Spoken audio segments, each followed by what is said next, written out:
있습니다. 하나님 아버지, 예배하는 중 이제 이 종이 말씀을 전하는 시간이 되었습니다.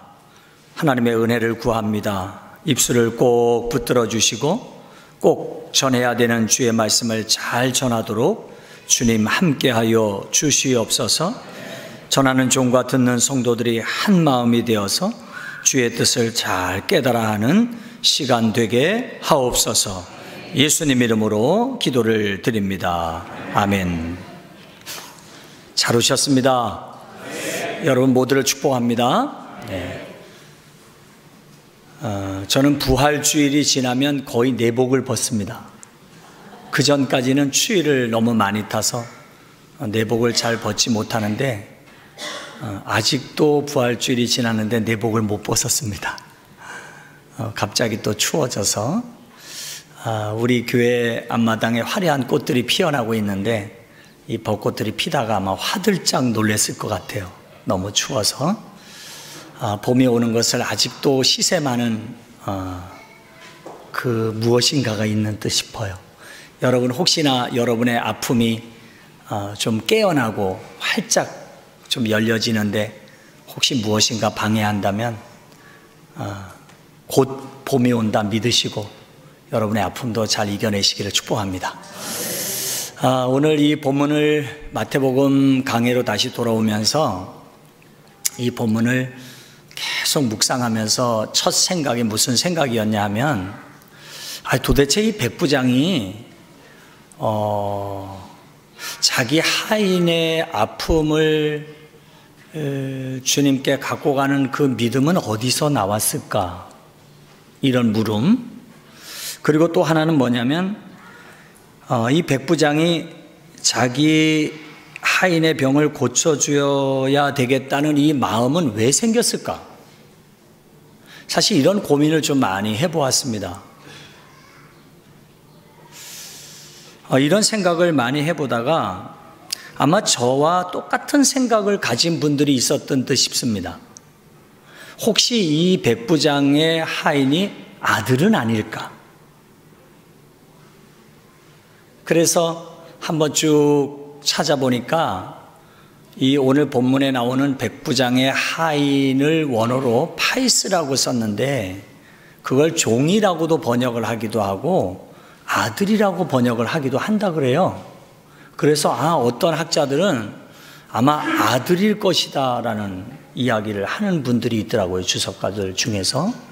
그러니까 저와 같은 생각을 아마 그들도 했었던 듯 싶어요. 여러분도 한번 가만히 이 본문을 생각해 보면 이 백부장이 자기의 하인을 그렇게 고쳐주고 싶은 그런 마음이 여러분 이 백부장이 누군가요? 로마의 100명의 군사를 거느리고 있는 군대장입니다.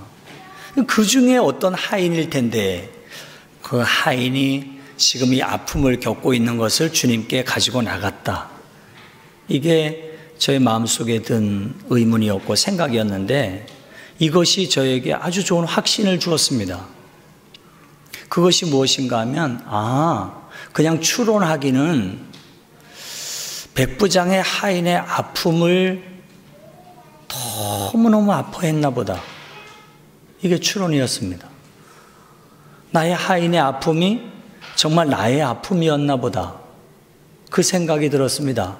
그리고 이것을 첫 번째 정답으로 여겼습니다. 100명의 군사를 거느리고 있는 군대 장관이 그 중에 어떤 하인의 아픔이 곧 나의 아픔이 되었다. 이것이 오늘 첫 번째 우리의 마음이었으면 좋겠습니다. 이겁니다. 사실 저는 이런 고민을 합니다. 동산교회 와서 우리가 일주일에 한 번씩 만나서 너무너무 행복하게 하루를 보냅니다. 예배도 너무 좋고 또 끝나고 난 다음에 다음 프로그램도 너무 좋아요. 근데 그 중에 특별히 몇 주 전에는 교회 청소를 다 하고 청소한 분들이 삼겹살을 10kg를 먹었습니다. 그 시간도 좋습니다. 오늘도 또 예약이 돼 있습니다. 너무 좋습니다.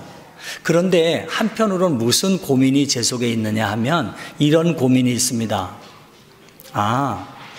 일주일에 한 번만 만나서 좋은 건 아닐까? 만약에 우리가 삶을 좀 더 부딪히면, 우리가 좀 더 서로를 알면, 좀 더 삶을 깊이 있게 나누면 그때 서로가 상처를 받게 되는 건 아닐까? 혹시 우리가 일주일에 한 번 만나서 서로에 대한 이야기를 깊이 하지 않기 때문에 오는 행복, 이건 아닐까라는 고민입니다. 여기에서 이 본문에 대한 묵상이 나왔습니다. 지금 이 시대는 서로의 아픔을 같이 품고 아파하려는 마음이 흔치 않습니다.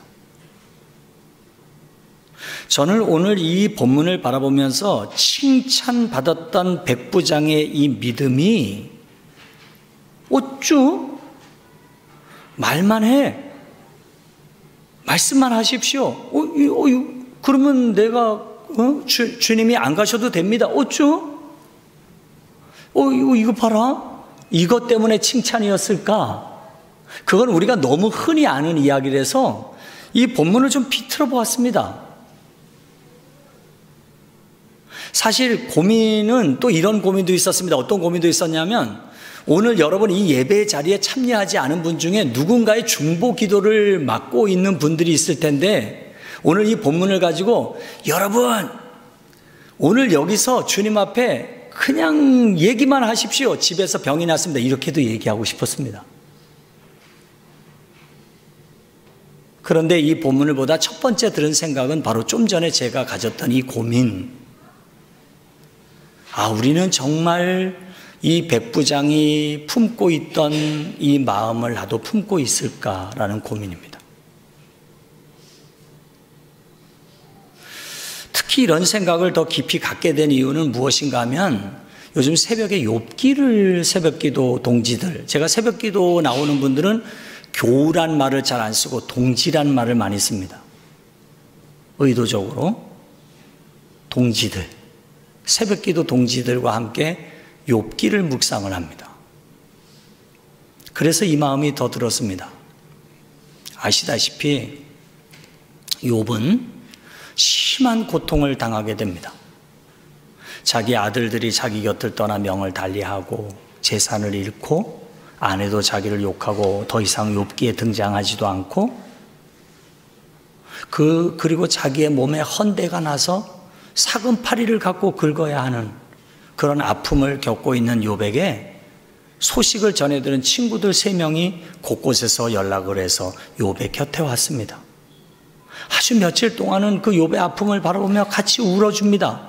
그러다가 욥기 3장에 와서 욥이 뭐라고 이야기하느냐 하면, 차라리 내가 안 낳았으면 좋았을 거야.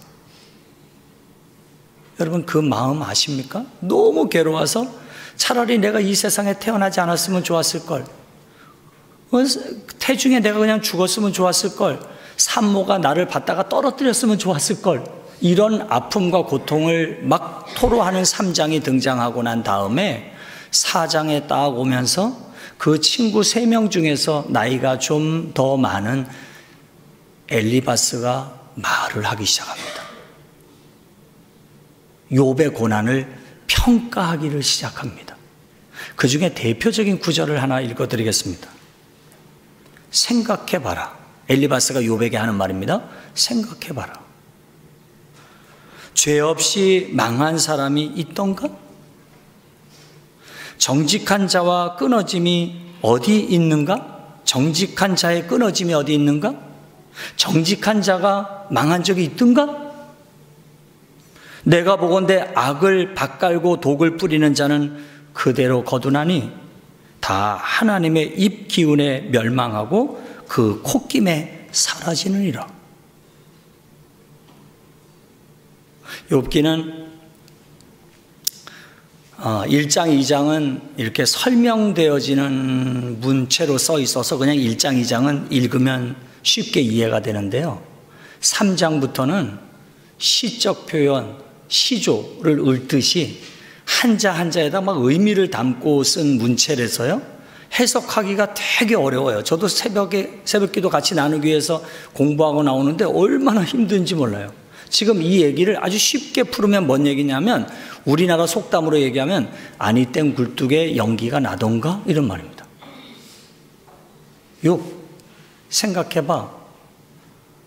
너가 지금 고통당하는 것은 아니 땡 굴뚝에 연기가 나겠어? 가만히 생각해봐. 너에게는 무엇인가 정직하지 아니함이 있을 것이고 심지어 뭐라고 얘기하냐면 이렇게 얘기하잖아요. 여기 보니까 밭을 갈아놓고 거기에다가 악을 뿌려서 독을 거두고 있는 거 아니야? 이렇게 얘기합니다.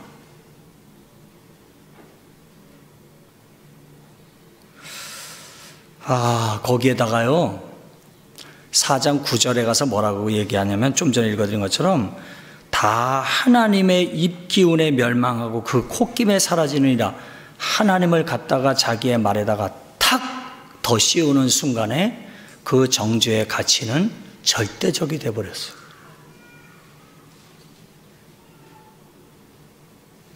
이 6기를 이렇게 보면서 오늘 이 마태복음을 차례대로 강의하면서 8장을 오면서 이 백부장의 모습을 보면서 제일 먼저 느껴진 것이 그거였어요. 주님, 그래서 한 주간 동안 저는 계속 다른 기도하지 않았어요. 어떤 기도만 했냐면 하나님 저에게 부드러운 마음을 주세요. 하나님 저에게 부드러운 마음을 주세요. 나에게도 내 하인이 중풍병에 걸려 죽게 되었습니다 라는 이 고통을 내 마음에도 같이 품을 수 있는 마음을 이 종에게 주세요. 이게 저에게 가장 큰 부끄러움이었습니다.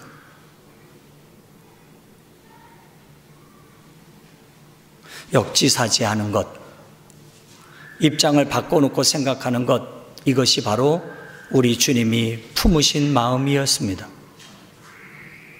신영복 선생님은 감옥으로부터 사색이라는 책에서 이런 글을 남기셨습니다.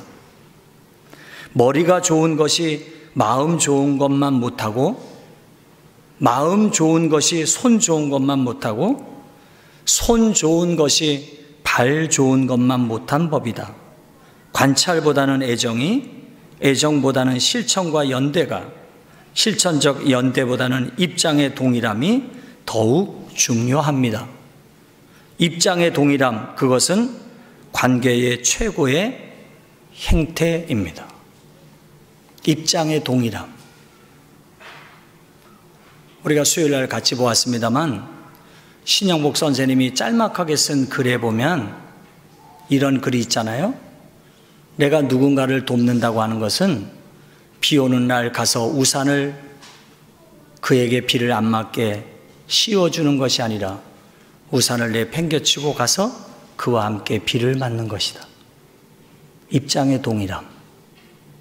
과연 나에게는 이 백부장이 품었던 이 마음, 저는 주님이 그 칭찬했던 그 믿음을 이거 봐라, 말씀만 하옵소서, 그러면 그냥 가서 고쳐주겠습니다, 이것이 아니라, 물론 이것도 있지만 오늘 첫 번째 칭찬받았던 그 믿음은 바로 이 믿음, 이 종을 내 마음에 진실되게 품고 아파하는 이 믿음을, 바로 이 마음을 주님이 기뻐하셨으리라 믿습니다.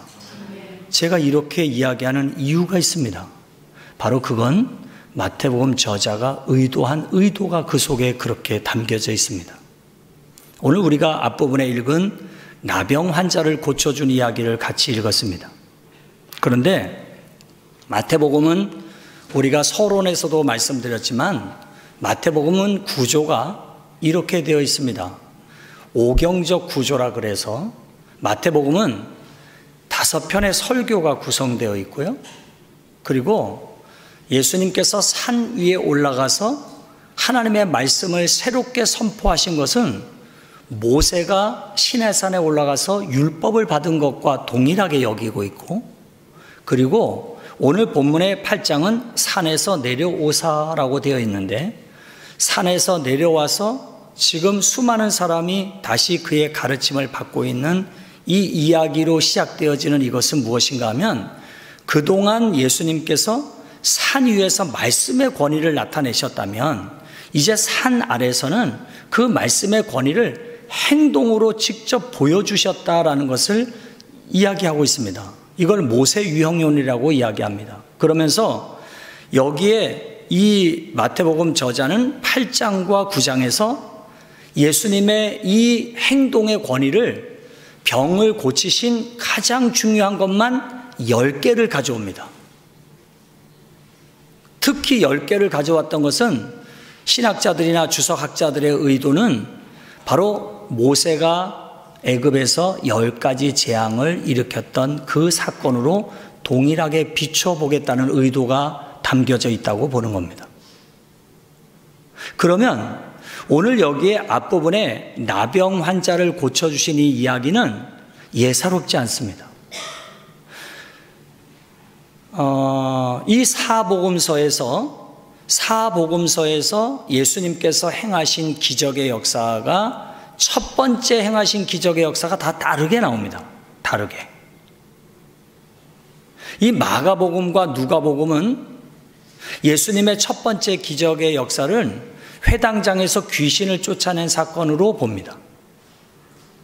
그리고 요한복음은 우리가 아시다시피 요한복음 2장에 가나의 혼인잔치집에서 물로 포도주를 만들어주신 사건을 첫 번 기적으로 봅니다. 그리고 마태복음은 오늘 우리가 읽었던 나병 환자를 고쳐주신 사건을 첫 번째로 봅니다. 왜 다를까요? 왜 다를까요? 예수님께서 행하신 기적의 첫 번째 역사를 다 각자가 신학적 의미를 두고 자기가 그 의도를 가지고 이걸 썼기 때문에 그렇습니다. 예수님께서 첫 번째 행하신 기적의 역사가 틀리네? 모순을 이야기하려는 것이 아닙니다.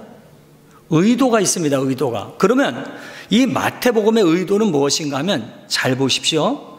이 나병 환자를 고치고 난 다음에 거기에 가보세요. 3절 4절에 가보면 내가 원하노니 깨끗함을 받으라 하시니 즉시 그 나병이 깨끗하여진지라 그랬고 삼가 아무에게도 이르지 말라 다만 가서 제사장에게 내 몸을 보이고 모세가 명한 예물을 드려 그들에게 입증하라 이렇게 얘기합니다.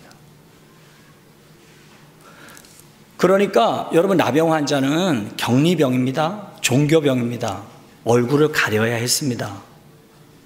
공동체 생활을 같이 할 수 없습니다. 그리고 고침을 받게 되면 반드시 제사장에게 확인을 받아야 합니다. 그 얘기를 하고 있는 겁니다. 그리고 난 다음에 두 번째 기적의 역사를 백부장의 하인을 고쳐주는 사건으로 나옵니다. 그런데 백부장은 아시다시피 이방인입니다. 바로 이게 마태복음이 의도한 의도입니다. 뭘 이야기하려는 거냐?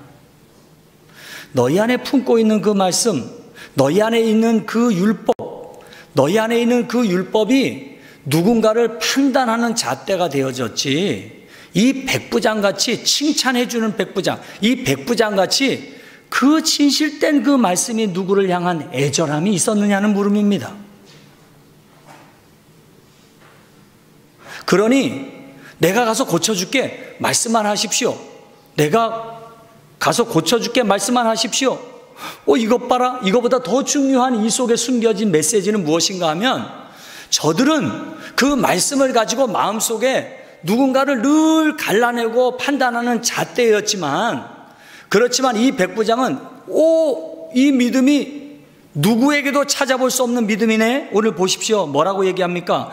10절에 보면 내가 진실로 너희에게 이르노니 이스라엘 중에 아무에게도 이만한 믿음을 바라보지 못했다. 이만한 믿음을 보지 못했다. 그러면서 이렇게 얘기합니다. 동서로 많은 사람에 이르러 아브라함과 이삭과 야곱과 함께 천국에 앉을 것이지만 12절 그 나라의 본 자손들은 바깥 어두운 데 쫓겨나 거기서 울며 이를 갈미 있으리라. 12절은 마태가 주로 쓰는 표현입니다. 유대적 표현. 뭐예요? 지금 이 이방인인 백부장은 그 안에 율법이 있는가 없는가 이건 내가 알지 못해도 그 마음속에 자기의 하인의 이 아픔이 나의 아픔으로 지금 다가와 있다는 겁니다. 우리 교회 39주년 기념주일 특별 행사를 하지 않지만 저는 동산교회가 이렇게 세상에 다가갔으면 좋겠습니다. 이렇게 우리 성도들이 이런 마음으로. 그래서 오늘 이 백부장의 말씀, 백부장이 하인을 향한 이야기처럼 주님, 내 하인이 중풍병으로 집에 누워 몹시 괴로워합니다. 거기에 담겨진 그 마음을 우리가 품고 있었으면 좋겠습니다.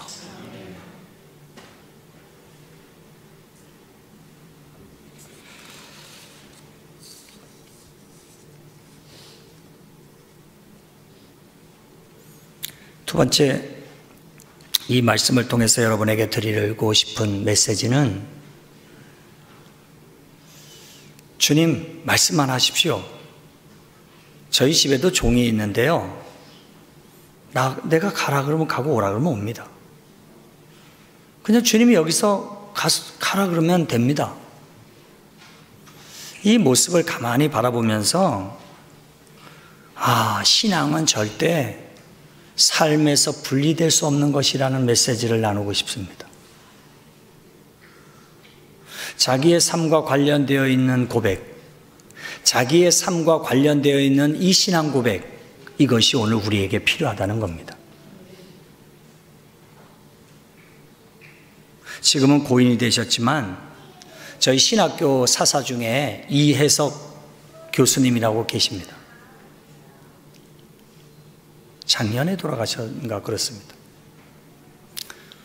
근데 그 교수님이 한번 어느 모임에 갔을 때 좀 세월이 지났습니다만 교육부 총무로도 오래 계신 분이신데 이 교수님이 어느 모임에 가서 설교를 하시는 그 자리에 제가 있었는데 너무 연로하셔서 이 틀니 소리가 옛날에 그 성정이 있으시고 대단하던 그분이 연로하신데 이 틀니 소리가 턱턱턱 소리가 나면서 설교를 하시는데 그 설교를 잊을 수가 없습니다. 그때 자기 고백을 하는데 이런 고백을 하는 거예요. 내가 초기에 협성대 교수로 있던 기억이 너무 좋아서 내가 협성대에게 3억을 기부했지. 그런데 내가 원래는 감신을 나왔거든. 감신을 나왔는데 모교에서 아니 협성에는 3억을 주고 모교는 안 줍니까? 그래서 거기도 3억을 줬네. 이러면서 이제 이야기를 하시는 거예요. 그러면서 재미있는 이야기 하나를 소개하시는데 오래전에 어느 식당에서 친구들과 함께 식사를 하게 되었는데 이번에는 이 친구가 밥값을 내는 날이었는데 그만 현금을 안 갖고 있었던 거예요. 그래서 밥값을 내야 되는데 못 내고 이 이해석 교수님을 이름을 팔아서 다음에 드릴게요 긁고 그냥 모임이 헤쳐지게 된 거예요. 나중에 보니까 밥값을 안 갚은 거예요. 자기 이름을 팔았는데. 문득 지금 나이가 들어서 그 생각이 나더라는 거예요. 그래서 그분을 수소문해서 찾아서 지금의 값으로 계산해서 식사비를 지불했다는 거예요. 그리고 또 하나의 에피소드를 하나를 이야기하시는데 자신이 감리교 교육국 총무로 있을 때 연세대학교 총장을 역임하셨던 은중관 박사님께서 자기가 부탁한 원고를 써가지고 왔는데 원고료를 주니까 그 박사님은, 은 박사님은 항상 원고료를 주면 봉투를 열어서 돈을 세보신대요. 근데 그날도 원고를 주니까 돈을 세보더래요. 그 돈을 다 세보고 난 다음에 자기를 이렇게 올려다보더래. 그 눈빛이 뭐냐면 이해석 정도가 되면 좀 더 줄 수 있는데 이런 눈빛이더래. 자기가 또 정한 게 있었겠죠. 이제 이 교수님의 고백이요. 그러다가 이제 나이가 이렇게 다 이제 연로하여 주님의 부르실 날을 가까웠는데 과거를 가만히 돌아보는데 그 생각이 나는데 그 은중관 박사님의 눈빛이 자꾸 생각이 나더래. 그래서 그 은중관 박사님을 만나서 50만 원을 카드와 함께 더 드렸대. 이 얘기를 하시는 거예요. 이 틀니에 더걱거리는 소리, 그 옛날에 그 정말 짱짱하시고 그 까랑까랑하시던 그분이 연로하셔서 그 고백을 하는데 제가 나도 이렇게 늙어야 되겠다라는 생각을 했어요. 제가 그것을 바라보면서 믿음이란 멀리 있는 게 아니구나. 믿음은 나의 삶의 자리에서 그 말씀의 고백대로 사는 거구나. 주님, 저에게도 종이 있어요. 그냥 여기서 말씀하시면 돼요. 주님, 나 오늘 직장에 있어요. 그냥 이러면 돼요. 이게 바로 우리의 믿음이 아닐까 생각합니다. 설교는 원래 믿음이 아닐까 생각합니다. 이러면 안 되거든요. 믿음입니다. 이래야 되거든요. 믿음이 아닐까 생각해요.